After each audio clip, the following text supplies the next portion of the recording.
Hello and welcome back, everybody. This is episode number 14 of the Vanarama YouTube channel. Football Manager 2017 Big Six in the Vanarama experiment. And as you can see, we have a real fight on our hands in this division. Only 7 points between 1st and 7th. And then there's only a point between 8th, and then another point between 9th, and another point between 10th. So 10 points separate 10 places. That's a real close one. Liverpool and Man City should be well away by now, but we know so long out of the Premier League, a lot has deteriorated. But they do have the facilities behind them and the historical sort of popularity to get the money in, to get the team together, to go up. So I do expect to see both of them get promoted this year, but we have to wait and see. Being as they will have the resources to move up, have they spent any money? That's the question. Because if I was them, I'd spend the bloody lot to get back in there. And Man City made that signing at the beginning of the summer. Doesn't look as though they've really done any business. Except, oh no, that was done in the summer window. And going down, Man City, that was in summer. Liverpool signing from Espanyol was in the summer. Liverpool signing Alfie Mawson was in the summer. So, no January window business for these guys. But they're looking good, though. They're looking good. They look pretty much where they should be, at the top end of the table in the Championship. So fair play to them. How's the Premier League going? Okay, so Man United top the table at the moment. They've obviously spent a lot, and Leicester aren't giving up their crown. They're fighting for it back. So I'd imagine Leicester and Southampton are the two teams that have really made themselves something. Watford have obviously made themselves big. Basically, effectively what we've done in this experiment is take the power away from the Big Six. The Big Six will always compete because Tottenham are in 7th. Tottenham aren't a million miles away from it. They'll build on it. But if you look at the teams with the more historical sort of popularity, Man United and Arsenal, and then eventually will be Liverpool when they get back. Chelsea just about, and then obviously Man City a little bit, Tottenham a little bit. The teams with the more historical sort of popularity are the ones that are going to stay around about that sort of top end of the Premier League. Man City and Liverpool, I think, will struggle a lot like Tottenham did, but it looks as though they're turning it round. Have any of them done any January business? Tottenham would have definitely needed to. So in January, are there any significant transfers in January? Don't look like there have been. Was that Everton made a signing? Brentford made. Well, no, is the answer to that. No real transfer activity. Absolutely none. But there you go. That is basically the season as it panned out now, and now we're in the final run-in for it now. So I say I'm eager to see this season over with. I'm eager to see how it finishes out. Will Man United be champions? Will Arsenal put it back? Will Chelsea pip in with a last-ditch effort? Will Tottenham make a break for the top 4? Remains to be seen. But one of the biggest things is will Liverpool and Man City actually get back into the Premier League this season? I think they both need to, because it's just going to get worse and worse for them. We'll see. Okay, so here we are. The season is over. Liverpool winning the Championship and getting promoted. Man City missing out again. I fear for them. Will having just the one big team in the Championship mean Man City will run away with it next year? Or could they be doomed to be staying in the Championship for a while? So Liverpool, Bournemouth and Norwich will go up into the Premier League. So, well, after how many seasons now? We've got to have done about 7 seasons so far. And Man City still ain't back in the Premier League. So we're talking the better part of a decade that Man City be spending away from the Premier League. If they do come back into the Premier League, I just don't see how they're going to be the force they were. Liverpool may struggle, but I think as I said, their historical popularity may pull them back up to the top end. We're talking about the top end of the Premier League.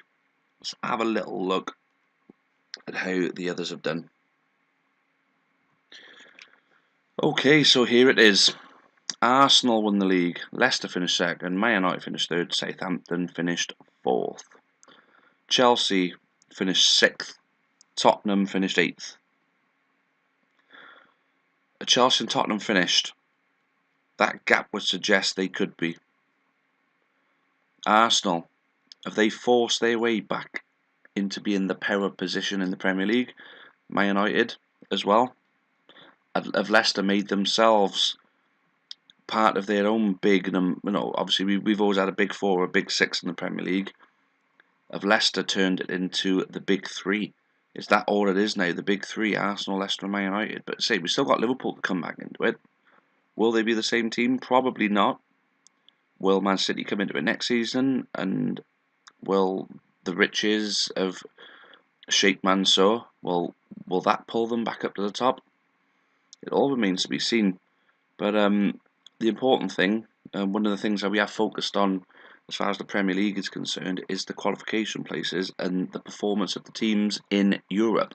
Now, there's one thing to regain your position in the Premier League, but there's regaining your position in Europe. That's one of the most important parts of this now. Let's have a little look at how they've done we'll go through the cups. We'll go through the FA Cup and League Cup first. Obviously, Arsenal narrowly missing out on a domestic treble last season. Will they go one better and do it this time? And then, how will they get on in Europe? Let's have a little look at the FA Cup first. Okay, so Chelsea are the FA Cup winners. Leicester, runners-up in the league, runners-up in the cup. Unlucky Leicester. But Man United, semi-finalists once again. Arsenal making it to the 6th round. Liverpool being knocked out in the 6th round as well against Man United. So that's the FA Cup. Let's have a look at the League Cup. So the surprise package of Hull won the League Cup. Man United making yet another semi-final. Chelsea could have got close to a domestic double had Hull not beaten them. So could that be something that could pull Chelsea back into it, being cup winners, obviously getting themselves back into Europe? Let's wait and see. Talking about Europe, let's jump straight to the Champions League.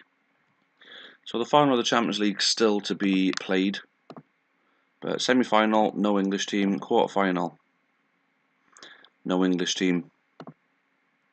First knockout round. Well. We were focusing on, obviously, the English teams getting back into this now. Arsenal only finishing 3rd. And Stade Rennais making it through to the knockout rounds instead of Arsenal. That's a poor show. Where other English teams were there? Man United finishing 3rd. You can quite understand that, having Barcelona and Bayern in the same group as you. But I dread to think, no. Fenerbahce managed to beat Barcelona. It's obviously Man United. It was Barcelona that took down United in the end. Were there any other English teams? There were only 2 English teams. So did an English team go out in the qualifying? And the answer to that would be yes. Southampton went out. Red Bull Leipzig beating them. So the Champions League was a complete write-off for English teams. Let's have a look at the Europa League. Okay, so an all-German final. Schalke making the final again, losing 8 to Stuttgart. No English teams in the semi-final. Man United and Arsenal made it to the quarter-final. Obviously, both of them finished 3rd in their group, so yeah, they would have played in the Euro Cup. Arsenal being knocked out by Stuttgart, Man United being knocked out by Lazio.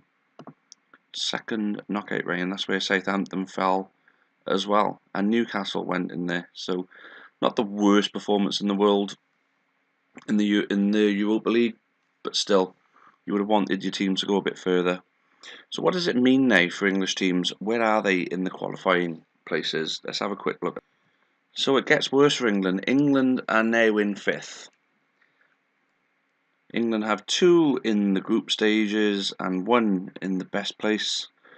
Only one team in the Europa League group stage and 2 in the qualifiers. It's pretty poor. Getting at the point that Portugal are going to overtake England soon, possibly after what went on last season in Europe. That could be a real possibility. Now, the nation club coefficients, if you look now, England are in 5th. And it's pretty dire, isn't it?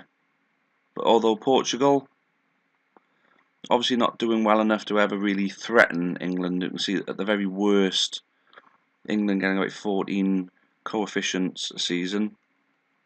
But where they had the 18, that's what they need to be getting every year if they want to get that qualification place back.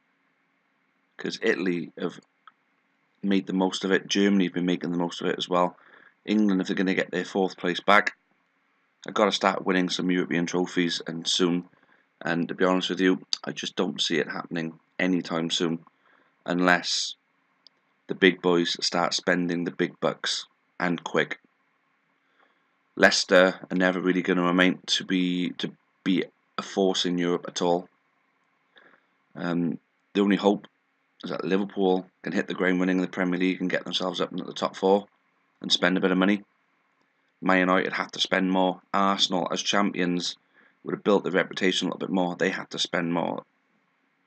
I mean, it's a sad situation that football today is all about money, and the teams with the most money are the teams that are going to ultimately do the best, because they're going to be able to attract the bigger managers offering the bigger wages. They're going to be able to attract the bigger players offering the bigger wages and pay for the big fees. And as long as those managers can make good teams out of all those players, that's how it's going to go. I mean, Spain's making the most of that because of Real Madrid and Barcelona mainly, and Atletico. Italy have obviously would have seen the re-rise of Juventus, but then also Inter, AC, Lazio, Roma, all the big Italian teams from back in the day. They are filling the gaps left by the English teams. Germany have always had decent performers in Europe, obviously Bayern Munich and Dortmund being the better of them. But as you've seen, Schalke and Stuttgart are doing well in the Europa League and building up on those coefficients for them. France, Stade Rennais made it the knockout round of the Champions League. I mean, France is thriving on the back of it. So England, it just goes to show how important that big 6 are.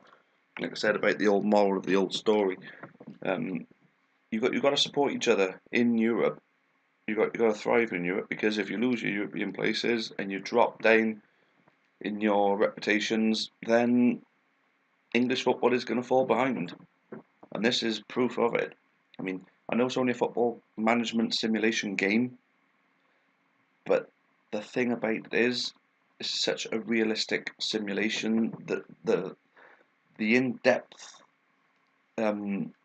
attention to detail in this game is absolutely unbelievable. There's so much put into this game to make it as realistic as possible. It's made so some teams can turn around and start doing well. I mean, Leicester have taken the initiative and done well. Southampton have done well off the back of the big 6 not being there. But it's pretty much open season in the Premier League now. Big 6 have come back, but they've lost an awful lot along the way. And obviously Arsenal are the only ones that have come back and actually hit it hard. So that's pretty much where we're going to leave you then, guys. It's definitely worth carrying on until Man City have got back in the Premier League with you, because I want us to see if Man City actually do pull themselves back up to the top end. I want to see if Tottenham can put it back. I got my dates on them. Chelsea, I'll give them another season. If they don't get back into the top 4, I think they're going to struggle too. And obviously Arsenal, Man United are there. Liverpool, how will they do next season? Well, we're going to find out. Thanks again for watching, guys. Hope you're enjoying the series. Like I say, as you can probably tell, we are coming towards something of the end of this experiment now. But another couple of seasons, maybe 3. We'll see how the teams progress, and then we'll gauge it from there. Anyway, thanks again, and we'll see you next time. Cheerio for now.